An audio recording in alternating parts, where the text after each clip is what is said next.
Greetings, citizens of the world. The US and its allies aren't pulling any punches after North Korea's recent test of an alleged hydrogen bomb.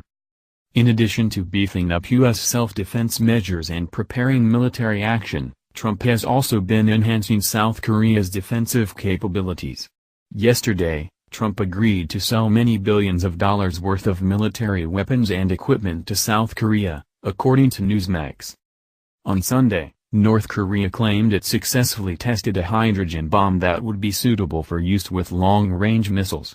The move caused immediate concern, leading the US and its allies to begin making preparations for the worst.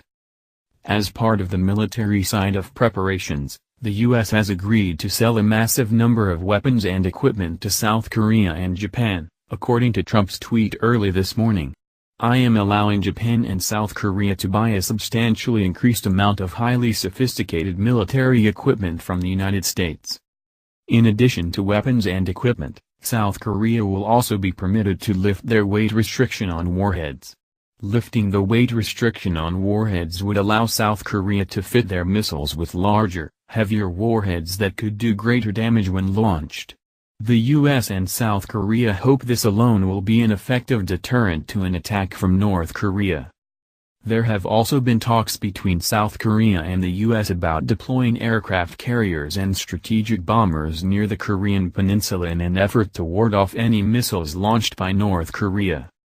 In addition to military preparations, the US has also sought to utilize economic warfare as a means of hindering North Korea's abilities, according to NBC News.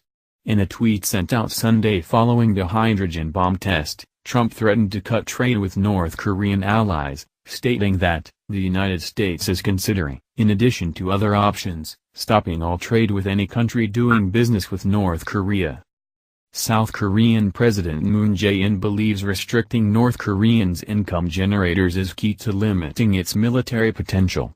In a phone call with Russian President Vladimir Putin, he stated the UN needs to seriously consider to fundamentally block North Korea's foreign currency sources by cutting off crude oil supplies and banning its overseas labor. President Jae-in has also lifted previous restrictions on the deployment of THAAD batteries in the country.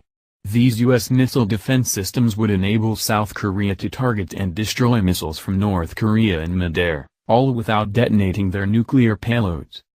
President Trump agrees to sell many billions of dollars worth of military weapons and equipment to South Korea. Do you approve of this move?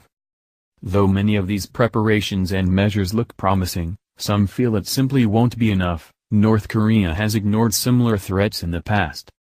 Hans Christensen, director of the Nuclear Information Project at the Federation of American Scientists, believes military and economic pressures just aren't enough to stop North Korea.